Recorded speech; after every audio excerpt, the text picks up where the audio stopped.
یہ رسول ہیں جن میں سے ہم نے بعض کو بعض پر فضیلت دے رکھی ہے، ان میں سے بعض وہ ہیں جن سے اللہ تعالیٰ نے بات چیت کی اور بعض کے درجے بلند کیے، اور ہم نے عیسیٰ ابن مریم علیہ السلام کو معجزات عطا فرمائے اور روح القدس سے ان کی تائید کی۔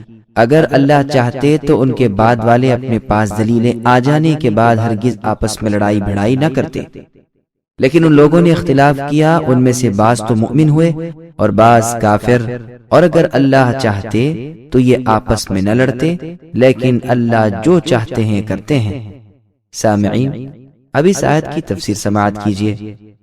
انبیاء علیہم السلام کے درجات اور محمد صلی اللہ علیہ وسلم کی تمام انبیاء پر فضیلت۔ یہاں بیان ہو رہا ہے کہ رسولوں میں بھی مراتب ہیں، یعنی مرتبے، جیسے اور جگہ اللہ نے فرمایا وَلَقَدْ فَضَّلْنَا بَعْضَ النَّبِيِّينَ عَلَى بَعْضٍ وَآتَيْنَا دَاوُودَ زَبُورًا، یعنی ہم نے بعض نبیوں کو بعض پر فضیلت دی اور داؤد علیہ السلام کو ہم نے زبور دی۔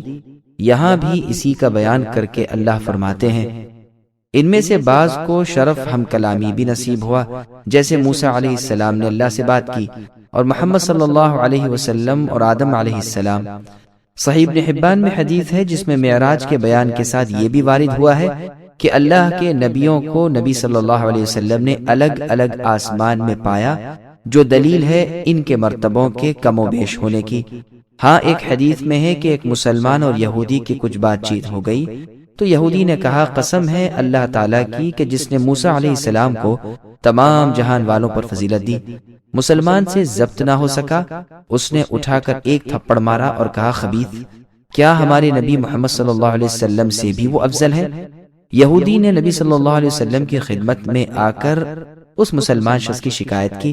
رسول اللہ نے فرمایا مجھے نبیوں پر فضیلت نہ دو، قیامت کے دن سب بے ہوش ہوں گے، سب سے پہلے میں ہوش میں آؤں گا تو میں دیکھوں گا کہ موسیٰ علیہ السلام اللہ کے عرش کا پایا تھامے ہوئے ہوں گے۔ مجھے نہیں معلوم کہ وہ مجھ سے پہلے ہی ہوش میں آ گئے یا سرے سے بے ہوش ہی نہیں ہوئے تھے، اور طور کی بے ہوشی کے بدلے یہاں کی بے ہوشی سے بچا لیے گئے، پس مجھے نبیوں پر فضیلت نہ دو۔ یہ روایت بخاری اور مسلم کی ہے۔ ایک اور روایت میں ہے کہ پیغمبروں کے درمیان فضیلت نہ دو۔ پس یہ حدیث بظاہر قرآن کریم کی اس آیت کے خلاف معلوم ہوتی ہے، لیکن دراصل کوئی تعارض یعنی ٹکراؤ نہیں۔ ممکن ہے رسول اللہ کا یہ فرمان اس سے پہلے ہو کہ آپ کو فضیلت کا علم ہوا ہو، لیکن یہ قول ذرا غور طلب ہے۔